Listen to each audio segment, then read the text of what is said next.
दोनों हाथ जोड़ेंगी, दोनों नेत्रों को बंद करेंगी, रीढ़ की हड्डी को थोड़ा सा सीधा करेंगी और परम पिता परमात्मा का स्मरण ओम नमः सिद्धेभ्यः।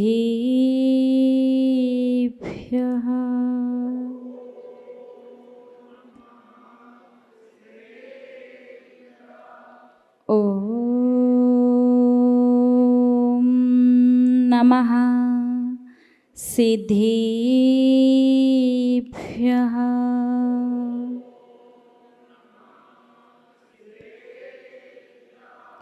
ओम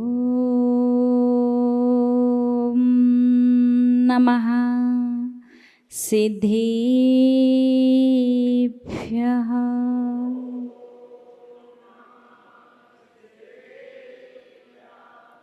कारणमुक्कारम् अरिहन्तारं तहेव सिद्धारम् ऐरीय उवज्झायारम् लोयम्मि सव्वसाहूढम् लोयम्मि सव्वसाहूढम्। जय बोलिए त्रैकालवर्ती त्रैलोक्य पूज्य विश्वाराध्य पंच परमेष्टि भगवान की। आदि ब्रह्मा आदिम तीर्थंकर वृषभ देव श्री आदिनाथ भगवान की। अष्टम तीर्थंकर श्री चंदा प्रभु भगवान की। श्री अरिष्ट नेमिनाथ भगवान की। विश्व वंदनीय भगवान महावीर स्वामी की। परम गुरु परम पिता परमात्मा 1008 श्री सीमंदर स्वामी भगवान की। 20वीं सदी के प्रथमाचार्य चारित्र चक्रवर्ती आचार्य भगवंत श्री शांति सागर जी मुनि महाराज की। अभीक्ष्ण ज्ञानोपयोगी पूज्य गुरुदेव आचार्य श्री वसुनंदी जी मुनि महाराज की। रत्नत्रयधारी तपोधन श्रेष्ठ मम शिक्षा गुरु परम श्रद्धेय गणनीयारिका श्री सौम्यनंदिनी माता जी की। अहिंसा प्रधान श्रीमद जैन धर्म की। परम पूज्य 105 आरिका सुयोग्य नंदिनी माता जी की। आरिका संघ की समस्त माताओं से एक बार हमारा पुनः निवेदन है, आपके बैठने की व्यवस्था पीछे चेयर पर की गई है।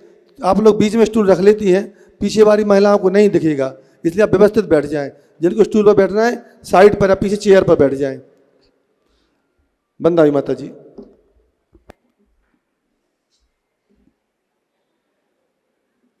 धर्म स्नेही आप सभी भव्य महानुभाव, संसार में कौन ऐसा व्यक्ति है जो उन्नति नहीं चाहता, जो मान सम्मान प्रतिष्ठा इज्जत वैभव नहीं चाहता हो। सभी चाहते हैं। तो क्या चाहने मात्र से मिल जाता है? नहीं मिलता। कैसे मिलेगा? पुण्य से। बिना पुण्य के तो नहीं मिलेगा, पुण्य से मिलेगा। पुण्य भी 2 प्रकार का होता है। एक सातिशय पुण्य और दूसरा निरतिशय पुण्य। कौन कौन सा? सातिशय पुण्य और निरतिशय पुण्य। सातिशय पुण्य का तात्पर्य है कि वह पुण्य जो अपने उदय में पुण्य से प्राप्त होने वाली सामग्री तो प्राप्त करवाता ही है, लेकिन साथ ही साथ में बुद्धि को निर्मल करते हुए धर्म मार्ग पर भी लगाता है, कर्मों की निर्जरा भी करता है और परंपरा से मुक्ति का कारण भी है। वो होता है सातिशय पुण्य। समझ में आया?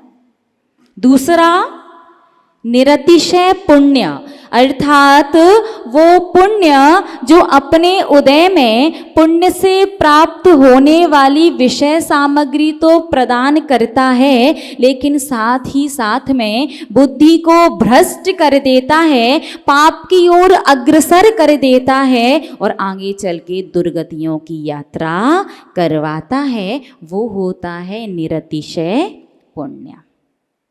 बात समझ में आई? दो प्रकार का पुण्य है, एक सातिशय और एक निरतिशय। सातिशय पुण्य परंपरा से मुक्ति का कारण, और निरतिशय पुण्य बुद्धि को भ्रष्ट करके पाप की ओर अग्रसर करता है और नरक निगोध की यात्रा करवाता है। कई बार संसारी प्राणी के मन में आता है कि हमारे आचार्य भगवंत तो शास्त्रों में लिखते हैं कि पुण्य हेय है। पुण्य क्या है? हेय। हेय का तात्पर्य है छोड़ने योग्य। तो बहुत सारे ऐसे श्रावक आपको अपने जीवन में मिलेंगे जो कहेंगे कि धर्म और धार्मिक क्रियाएं मत कीजिए क्योंकि पुण्य हेय है। तो धर्म स्नेही महानुभाव, पुण्य हेय तो है, लेकिन कब? जब आप शुद्धोपयोग की दशा में पहुंच जाओ, शुक्ल ध्यान लगा लो, कर्मों के बंध को रोक दो तब। जब तक शुद्धोपयोग नहीं बनता, जब तक कर्म बंद चल रहा है, तब तक पुण्य कर्म या पाप कर्म दोनों में से कोई ना कोई तो बंधेगा, और पाप कर्म बांधो उससे अच्छा है पुण्य कर्म का बंध कर लो। और पुण्य कर्म में भी सातिशय पुण्य का बंध। जो सांसारिक सुख सुविधाएं, भौतिकता तो आपको प्रदान करवाएगा ही करवाएगा, लेकिन साथ में बुद्धि को निर्मल करते हुए धर्म मार्ग पर लगाएगा और आगे चल के परंपरा से, नियम से आपको मोक्ष की प्राप्ति करवा देगा। ऐसा पुण्य मिल जाए फिर तो कहना ही क्या। सांसारिक विषय वस्तुएं भी मिल रही हैं और परंपरा से मोक्ष की प्राप्ति भी हो जाएगी। तो क्या आप जानते हैं सातिशय पुण्य का बंध कैसे होता है? सातिशय पुण्य का बंध सम्यक दर्शन के साथ पुण्य बंधी अनुष्ठान करने से होता है। किसके साथ? सम्यक दर्शन के साथ, अर्थात 25 दोषों से रहित देव शास्त्र गुरु की श्रद्धा से सहित होकर के आप जो भी आराधना वगैरह करते हो, उपासना करते हो, देव शास्त्र गुरु की अर्चना करते हो, ये सारी की सारी क्रियाएं सातिशय पुण्य बंध का कारण हैं। बात समझ में आ रही कि नहीं आ रही? सातिशय पुण्य। तो पहले आप बताइए कि आपको सातिशय पुण्य बंध जीवन में करना है कि नहीं करना? ये भी कोई पूछने की बात है। जब आचार्य भगवंत पहले ही कहते हैं कि जब तक शुद्धोपयोग नहीं बनेगा तब तक कर्म बंध चलता ही रहेगा, और कर्म बंध चल रहा है तो पाप का बंध करने से अच्छा है पुण्य का बंध करें।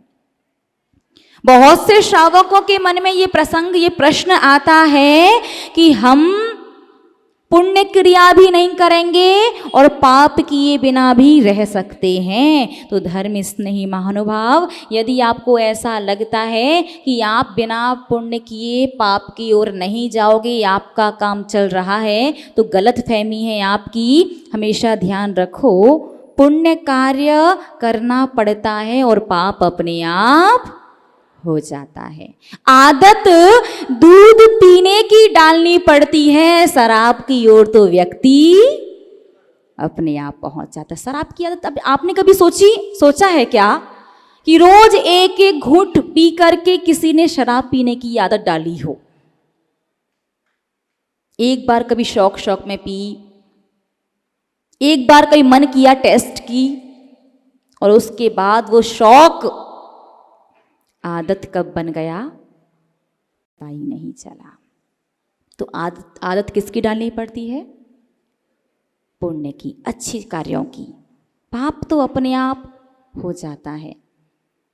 आप बताइए, क्या संसार में झूठ सिखाने का कोई स्कूल है जिसमें झूठ बोलना सिखाया जाता हो? नहीं।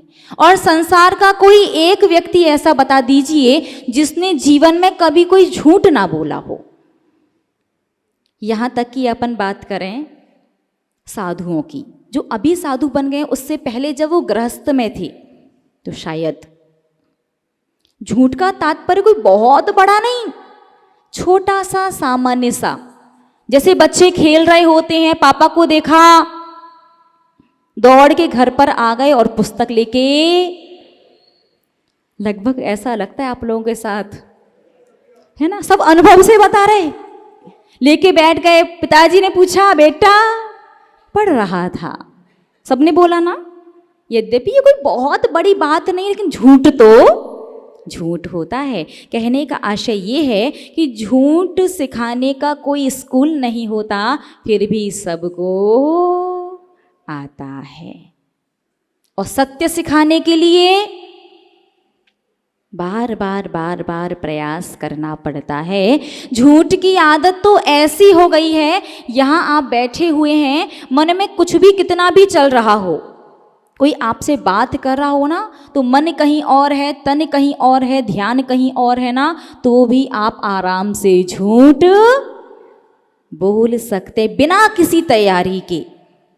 और सत्य बोलने के लिए बहुत हिम्मत चाहिए होती है, क्योंकि सत्य की अग्नि परीक्षा जरूर होती है। तो उतनी हिम्मत, उतना धैर्य अपने अंदर लेकर के आना है। ज़्यादा ना सही, लेकिन धीरे धीरे जीवन में परिवर्तन करना है। संसार में जब तक रहोगे, कर्मों का बंध तो चलेगा ही चलेगा। तो पाप की जगह पर पुण्य का करना है। और पुण्य में भी कौन सी क्वालिटी? शातिशय पुण्य वाली क्वालिटी।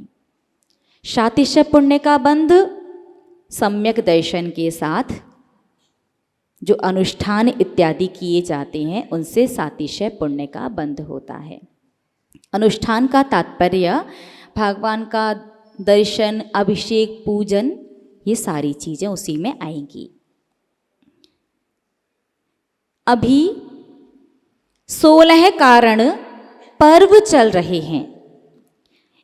सम्यक दर्शन के साथ अनुष्ठान करने से शातिशय पुण्य का बंध तो होता ही है, लेकिन साथ ही साथ में यदि पर्व में, जब पर्व चल रहे हों, जब कोई व्रत हो, उसमें यदि विशेष रूप से आराधना की जाती है तो वो विशेष फलदायी होती है। जैसे रावण के बारे में कथन आता है, रावण के भवन में शांतिनाथ भगवान का जिनालय था। बहुत बड़ा भक्त था भगवान शांतिनाथ का।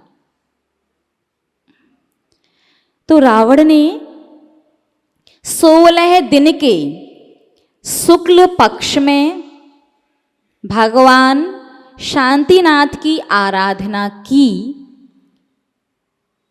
तो उस शुक्ल पक्ष में उसने जो मंत्र जाप किए थे, उन मंत्र के फल स्वरूप उसे बहुरूपिणी विद्या सिद्ध हुई थी। कौन सी विद्या? बहुरूपिणी विद्या। सिर्फ 16 दिन का शुक्ल पक्ष नहीं, और भी बहुत सारे निमित्त थे। एक तो उसकी भक्ति इतनी उत्कृष्ट थी। रावण की भक्ति के विषय में आचार्य भगवंतों ने लिखा है कि एक बार रावण जब वीणा समझते ना, वीणा लेकर के भगवान की भक्ति कर रहा था, तो भक्ति में इतना मगन हो गया कि वीणा का तार टूट गया। तो उसे लगा मैं तार जब तक सही करवाऊंगा या दूसरी वीणा बुलवाऊंगा तब तक भक्ति को रोकना पड़ेगा। तो अपने हाथ में से नस निकाल करके उसने वीणा की जगह पर लगा करके भगवान की भक्ति की थी। और आप लोग भक्ति संसार कहता है रावण इतना पापी। हाँ, माना कि उसने गलत किया, उसने पर स्त्री का हरण किया, लेकिन साथ में एक बात और ध्यान रखो, रावण ने केवली भगवान के सामने नियम लिया था कि जो स्त्री मुझे नहीं चाहेगी मैं उसके साथ बल प्रयोग नहीं करूंगा। तो उसे पसंद आई सीता, उसका हरण किया, लेकिन कभी भी सीता का स्पर्श नहीं किया, अपने नियम को नहीं तोड़ा। गलती की तो उसे दंड मिला। अभी वो कहाँ है? नीचे नरक में। आगे आने वाले भवों में और भी वो अपने कर्मों का फल भोगेगा, लेकिन वो आगे आने वाले भवों में ऐसा धर्म करेगा, ऐसे सातिशय पुण्य का बंध करेगा। अभी आपके वर्तमान में 18वें नंबर के तीर्थंकर अरनाथ जी हैं और भविष्यकालीन 24वीं में 18वें नंबर के तीर्थंकर रावण का जीव बनेगा। हमारा धर्म जो है ना, जैन धर्म, बड़ा अच्छा है। वो पार्शियलिटी, किसी के साथ भी पक्षपात नहीं करता, कोई भेद नहीं, चाहे वो होने वाले तीर्थंकर हों और चाहे सत्ता में जिनके तीर्थंकर प्रकृति चल रही हो, और चाहे जिनका गर्भ और जन्म कल्याणक भी क्यों ना हो गया हो। यदि कर्म किया है तो उन्हें भी फल भोगना पड़ा, फिर तो आप सामान्य मनुष्य हो। भगवान आदिनाथ का जीव, या भगवान आदिनाथ बात करें उनकी, सभी लोग जानते हैं कि भगवान आदिनाथ ने जब दीक्षा ली थी तब 6 माह का उपवास धारण किया। 6 माह के उपवास के बाद जब वो आहार के लिए निकले तो और 6 माह तक विधि लेकर के भ्रमण करते रहे, लेकिन आहार की विधि नहीं मिली। आज हम आपसे पूछना चाहते हैं कि भगवान आदिनाथ ने राज्य अवस्था में ऐसा क्या किया था जिसकी वजह से 6 माह तक उन्हें विधि नहीं मिली। मूसिका बांधी, पहले आप पूरा क्वेश्चन सुनिए। संसारी प्राणी कहता है कि भगवान ने बैल के मुंह पर मूसिका बांधने का उपदेश दिया। हाँ, उपदेश दिया तो वो राजा थे, राजा का कर्तव्य है प्रजा में कोई समस्या है तो उसका समाधान निकालना। किसान लोग पहुंचे, जब भगवान राज्य अवस्था में, राजा अवस्था में थे, तो उनकी सभा में पहुंच करके किसानों ने कहा, भगवान राजन, हम लोग खेती करते हैं और खेती के समय बैलों का प्रयोग किया जाता है और बैल अधिकतम अनाज को खा जाते हैं, बहुत थोड़ा सा बचता है, हमारा घर कैसे चलेगा। तो उन्होंने मूसिका का उपदेश दिया था। तो इसमें गलती क्या थी जिसकी वजह से 6 माह तक उन्हें भी आहार का लाभ नहीं हुआ। 6 घड़ी तक मूसिका बंधी रही तो ये गलती तो किसान की थी ना। 6 घड़ी तक मूसिका खोलना कौन भूला था? किसान भूला था। गलती क्या थी? गलती भगवान की गृहस्थ अवस्था में ये रही कि जब वो किसान समस्या लेकर के आया था, जिस समय भगवान ने राज्य अवस्था में, राजा अवस्था में बताया था कि आप जब बैल अनाज खा जाते हैं तो खेती करते समय मूसिका, मूसिका समझते, एक जाली जाली जैसा कपड़ा होता है, मूसिका बांध देना ताकि बैल वगैरह अनाज ना खाएं। गलती क्या थी? गलती बस इतनी सी थी कि भगवान ने उपदेश पूरा नहीं दिया था। देखिए, भगवान की भावना ये नहीं थी गृहस्थ में कि बैल भूखा रहे। गलती तो किसान की थी। अब देखो, भगवान ने कह दिया कि खेती करते समय मूसिका बांध देना। अब जरूरी थोड़ी है कि ये भी कहें कि काम होने के बाद खोल देना। कॉमन सेंस की बात है। लेकिन नहीं, इसीलिए शास्त्रों में लिखा है उपदेश देने का अधिकारी हर कोई नहीं होता। यदि आप बिना सही ज्ञान प्राप्त किए उपदेश देने बैठ जाओगे ना, तो आपके उपदेश के माध्यम से जितने लोग भी पथ भ्रष्ट होंगे, सबके हिस्से का 16% पाप आपके खाते में आएगा। इसलिए हर कोई उपदेश देने का अधिकारी नहीं, लेकिन वर्तमान में तो सही ज्ञान तो छोड़ो, यहां वहां का कहा सुना ज्ञान भी, थोड़ा धर्म करते हुए समय व्यतीत हो तो जाए, फिर तो लगता है धर्म का ठेका हमारा ही है। ध्यान दीजिए, तीर्थंकर जैसे पुण्यात्मा जीव जिनके गर्भ में आने के 6 माह पहले से सौधर्म इंद्र की आज्ञा से रत्न वृष्टि प्रारंभ हो जाती है। एक दिन में 4 बार रत्नों की वर्षा होती है और एक बार में 3.5 करोड़। तो पर डे कितने हुए? 14 करोड़। 14 करोड़ रत्न 15 महीने तक बरसते हैं। इतने रत्न बरसते हैं, इतने बरसते हैं कि रात में लोग सोते हैं, सुबह आंगन पूरा फुल भर जाता है। तो जिस प्रकार से आप लोग झाड़ू लेकर के कचरा बाहर निकालते सुबह, वैसे अयोध्या नगरी में रहने वाले झाड़ू लेकर के रत्नों को झाड़ करके घर के बाहर ढेर लगा देते हैं। और इसीलिए अपनी इस भूमि को रत्न गर्भा कहा जाता है, क्योंकि वो सारे रत्न धीरे धीरे जमीन में नीचे जाते जाते हैं और अभी यदवा तदवा यहाँ वहाँ कहीं थोड़ा बहुत किसी के पुण्य से मिल जाते हैं। उस समय तो ओरिजिनल, और इतने सारे कि लोग कहाँ तक स्टोर करें पर डे, इतने रोज के 14 करोड़, वो भी 15 महीनों तक। इतने पुण्यात्मा जीव जिनके कल्याणक मनाने के लिए स्वर्गों से देव आते हैं।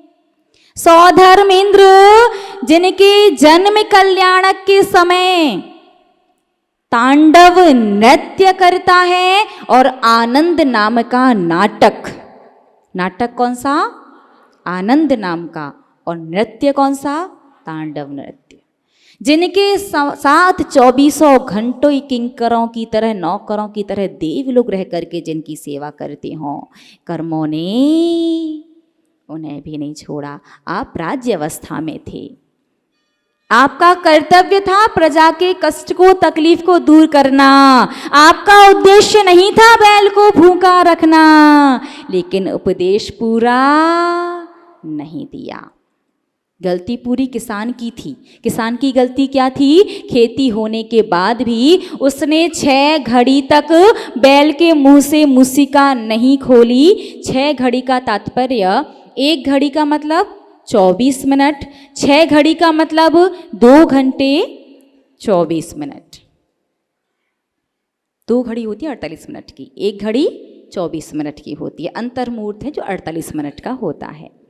बैल 2 घंटे 24 मिनट भूखा रहा था बस, और उसमें भी भगवान का उद्देश्य भूखा रखने का नहीं था, बस उपदेश पूरा नहीं दिया था। तो तीर्थंकर जैसे पुण्यात्मा जीव को 6 घड़ी का कर्म 6 माह तक भोगना पड़ा।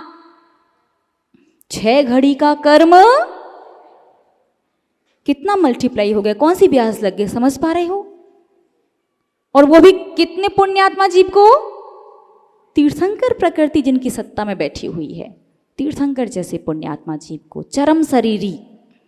फिर आप लोग जो पूरी योजनाबद्ध तरीके से धर्म करते हैं, धर्म नहीं पाप, गलतियां पूरे योजनाबद्ध तरीके से करने के बाद देख लो भैया अपना अपना उद्देश्य के साथ कर रहे हैं तो कितना भोगना पड़ेगा। शातिशय पुण्य बंध करने के लिए जिन मंदिर तो जाना है, भगवान की आराधना तो करनी है, ऊपर से पर्व का समय चल रहा हो तो कहा जाता है जैसे रावण ने 16 दिन के शुक्ल पक्ष में भगवान की आराधना की तो बहुत ही जल्दी उसे बहुरूपणी विद्या सिद्ध हो गई। तो बहुरूपणी विद्या सिद्ध तो नहीं करना, लेकिन कर्मों की निर्जरा तो करनी है ना, संसार के दुखों से तो बचना है ना। ऊपर से आप संसारी के व्यस्त प्राणी हो, बड़ी बिजी लाइफ है, बड़ी मुश्किल से थोड़ा बहुत टाइम निकाल पाते हो, प्रतिदिन भगवान की पूजन अभिषेक इत्यादि नहीं कर पाते, तो कम से कम पर्व के दिनों में तो कर लेना चाहिए। क्यों? पर्व शब्द का अर्थ क्या है? पर्व शब्द 3 अक्षरों से मिलकर के बना है, प र और व। पा का मतलब है पापों का, रा का मतलब है रग रग से, वा का मतलब है विसर्जन करवा दे, अर्थात पापों का रग रग से जो विसर्जन करवा दे वो पर्व होते हैं। उसमें विशेष अनुष्ठान करना है। आप पहुंचे भगवान का अभिषेक करने के लिए, भगवान की पूजन करने के लिए जिन मंदिर पहुंचे, जिन मंदिर में पहुंच करके लोग कहते हैं भगवान नहीं मिलते। बहुत से लोग क्या कहते हैं, मंदिर में भगवान नहीं मिलते, इसलिए मंदिर क्यों जाना है? भगवान माना कि वास्तविकता में तो सिद्धालय में विराजमान है, लेकिन भावों के माध्यम से जिनालय में मिल जाएंगे।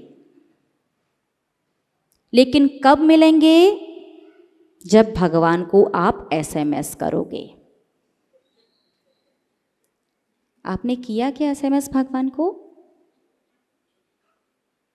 एक बार एक श्रावक आया, पूज्य ने बड़ी माता जी से बोला, माता जी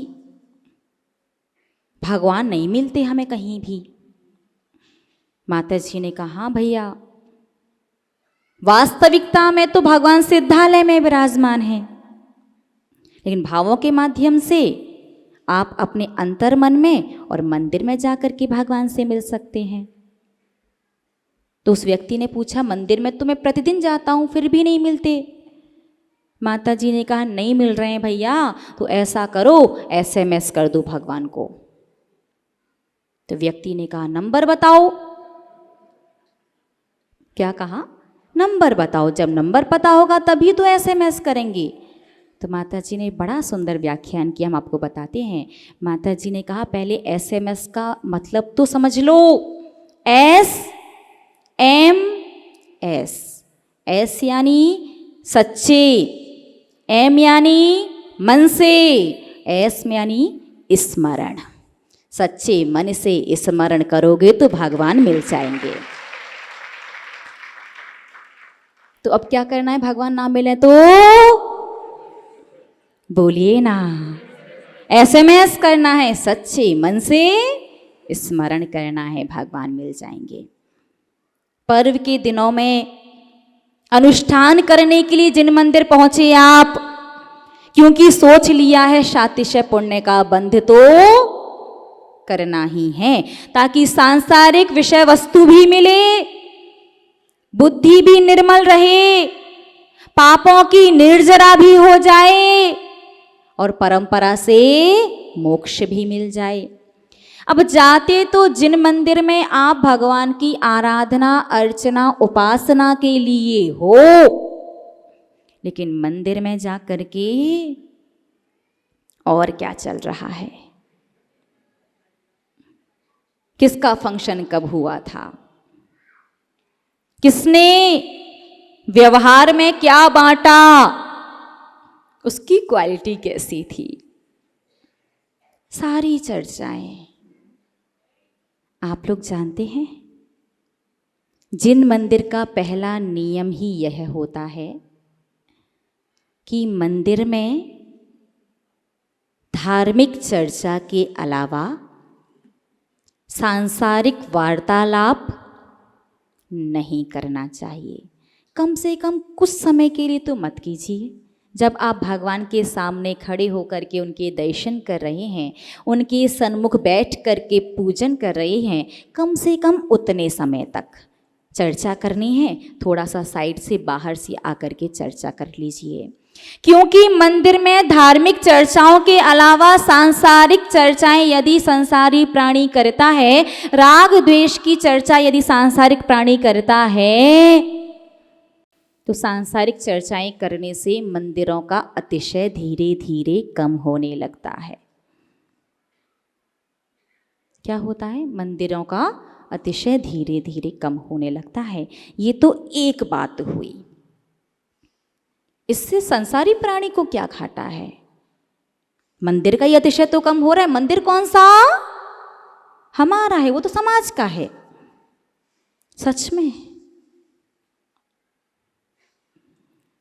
देखिएगा अपनी भावना, मंदिर हमारा है, हमारे आराध्य, हमारे इष्ट की प्रतिमा उसमें विराजमान है। सामाजिक तो है, लेकिन हम भी किस में आते हैं? समाज में आते हैं। तो पहली भावना तो यही होना चाहिए कि मंदिर हमारा है, हमारे इष्ट की, हमारे आराध्य की प्रतिमा विराजमान है। हमें यहाँ का अतिशय बढ़ाना है, कम नहीं करना। फिर भी जो संसारी प्राणी मंदिर में बैठ कर के सांसारिक चर्चाएं, राग द्वेष की चर्चाएं, यहाँ वहाँ की चर्चा और चुगलियाँ करता है, उसका क्या होता है जानते हैं क्या आप? बोलिए ना। चलिए तो बता देते हैं। एक बार एक गुरु अपने शिष्य को कर्म सिद्धांत का अध्ययन करवा रहे थे। कर्म सिद्धांत का तात्पर्य है कौन सा कार्य किस प्रकार से करने से कैसा कर्म आता है, कैसी भावना बनती है, कितनी मात्रा में कर्म बनता है, कब उदय में आएगा, कैसे फल देगा और कैसे कैसे आपको आगे का आपका पूरा कार्यक्रम रहेगा। यदि कर्म सिद्धांत का सही ज्ञान होना तो व्यक्ति पाप कम करता है। इसीलिए आचार्य भगवंत शांति सागर जी मुनि महाराज अक्सर कहा करते थे कि चारों अनुयोगों का जब आप अध्ययन करो, जब आप जिनवाणी श्रवण करो, तो प्रारंभ में तो प्रथमानुयोग और चरणानुयोग को समझना, द्रव्यानुयोग पर पूर्ण श्रद्धा रखना, लेकिन कर्म सिद्धांत को अवश्य पढ़ना। क्योंकि यदि पता हो कि ये करने से इतने समय में ऐसा फल मिलेगा, तो बड़ा हिसाब किताब लगा करके आप पाप करोगे। संसारी प्राणी अक्सर कहता है करिष्यामि करिष्यामि करिष्यामि विचिंतेत, मरिष्यामि मरिष्यामि मरिष्यामि विस्मरेत। मैं करूंगा करूंगा करूंगा, मैं अपने जीवन में ये करूंगा, इतने जगह की यात्रा करूंगा, इतने लोगों को करवाऊंगा, ये अनुष्ठान करवाऊंगा, वो करूंगा, लेकिन मैं भी मरूंगा। ये विस्मरित, भूल जाता है। देखो, शब्दों में याद रहना अलग बात है। सब लोग शब्दों में कहते हैं एक दिन सबको मरना है, क्या लेकर के आए थे, क्या लेकर के जाना है, भैया कछु नहीं जाने। लेकिन ये बात उसके मस्तिष्क में 24 घंटे आती नहीं है। देखिए, मैं मरूंगा मरूंगा, मर रहा हूं, मर जाऊंगा, इस प्रकार का विकल्प नहीं करना आपको। टेंशन बना के नहीं बैठना है, लेकिन 24 घंटे ये ध्यान रखना है कि एक दिन मैं भी मरूंगा। तो यदि ये बात 24 घंटे ध्यान रहेगी आपको, तो आप पाप उतना ही करोगे जितनी वक्त की जरूरत होगी, अनावश्यक नहीं करोगे। कर्म सिद्धांत का अध्ययन करवा रहे थे गुरु शिष्य को। शिष्य ने पूछा कि कई बार देखने में आता है एक ही जगह पर रहने वाले काफी सारे लोग एक ही प्रकार की समस्या से ग्रसित होते हैं। देखने में कई बार क्या आता है कि एरिया वाइज भी बीमारियां चलती हैं। इस कॉलोनी की, इस एरिया वालों को हार्ट अटैक ज़्यादा आ रहा है। नहीं, ये एक सामान्य की अपेक्षा लेकर के चल रहे हैं। विशेष की अपेक्षा देखें तो हर बीमारी हर जगह, क्योंकि एक अंगुल में 96 रोग, पूरे शरीर में 5,68,98,504, 5,68,99,584 रोग। एक अंगुल में 96 रोग, पूरे शरीर में 5,68,99,584। ना जाने कब कौन से कर्म का उदय आए और कौन सी बीमारी, बाहर से नहीं आना, अंदर से ही पैदा हो जाए। लेकिन फिर भी सामान्य की अपेक्षा यदि अपन लेकर के चलें तो ऐसा देखने में आ जाता है कि यहाँ के रहने वालों में लगभग सबके घर में ये समस्याएं चल रही हैं। कर्म सिद्धांत क्या कहता है? एक साथ इतने सारे लोगों के जीवन में, लेकिन क्वांटिटी अलग अलग होती है। किसी के में ज़्यादा, किसी के में बहुत ज़्यादा, किसी के में कम, किसी के में बहुत कम और किसी के में ना के बराबर। तो एक सा दुख कैसे आता है आप जानते हैं क्या? जो व्यक्ति बहुत पाप करता है, आगे चल कर के निश्चित रूप से उसके जीवन में उस पाप का फल फलीभूत होगा ही होगा। अब जिसने पाप किया है उसके जीवन में कष्ट, तकलीफ, परेशानियां आएंगी, ये 101% सत्य है। लेकिन बाकी लोग परेशान क्यों हो रहे हैं? बाकी लोगों ने तो पाप नहीं किया। बाकी लोगों ने जिन मंदिर में बैठ कर के उसके पाप की समीक्षा और आलोचना की थी, भले ही गलती की चर्चा कर रहे थे, लेकिन किसने अधिकार दिया आपको? अरे न्याय करने के लिए कर्म बैठा है ना, और कर्म का गणित तो ऐसा है, आप तो कहीं भूल भी जाओ, चूक कर दो, लेकिन कर्म अपने हिसाब का बड़ा पक्का है, ना ज्यादा देता ना कम में मानता है। जितना मिलना चाहिए उतना। जिस व्यक्ति ने कोई गलत कार्य किया है, कोई गलती की, कोई पाप किया है, आप मंदिर के बाहर उस बारे में चर्चा करते हैं तो फिर भी थोड़े बहुत में सस्ते में निपट जाओ। जैसे मान लीजिए आप यदि 2 व्हीलर से गिर जाते हैं, 2 व्हीलर से एक्सीडेंट होता है आपका, आप भी 2 पहिया वाहन पर थे, सामने से भी 2 पहिया वाहन आ रहा था, तो थोड़ी बहुत चोट में निकल सकते हो। लेकिन ट्रेन का ट्रेन से हो जाए तो उसमें भी आप पहले ही डिब्बे में बैठे हों तो पता ही नहीं है क्या होगा। तो वैसे ही मंदिर के बाहर यदि आप करते हैं, वैसे तो नहीं करना चाहिए, मंदिर के बाहर फिर भी करते हैं तो थोड़े बहुत में सुलट भी जाओ। लेकिन मंदिर के अंदर जिस व्यक्ति के जिस पाप की आलोचना, चुगली, वार्तालाप, चर्चा आप जिन मंदिर में बैठ करके करते हैं, तो उस व्यक्ति ने जो पाप बंद किया होगा उसी की सेम क्वालिटी 16% आपके पास आएगी। अब 16% आएगी, उसमें भी 3-4 लोग मिलके कर रहे हैं या 2 लोग मिलकर के कर रहे हैं, दोनों के जीवन में तकलीफें अलग अलग मात्रा में हैं। चर्चाएं दोनों कर रहे, फिर मात्रा अलग अलग क्यों है? दोनों के बोलने के स्वर में कितना अंतर है। एक तीव्र बोल रहा है और एक धीरे धीरे लगा हुआ है, तो उसके हिसाब से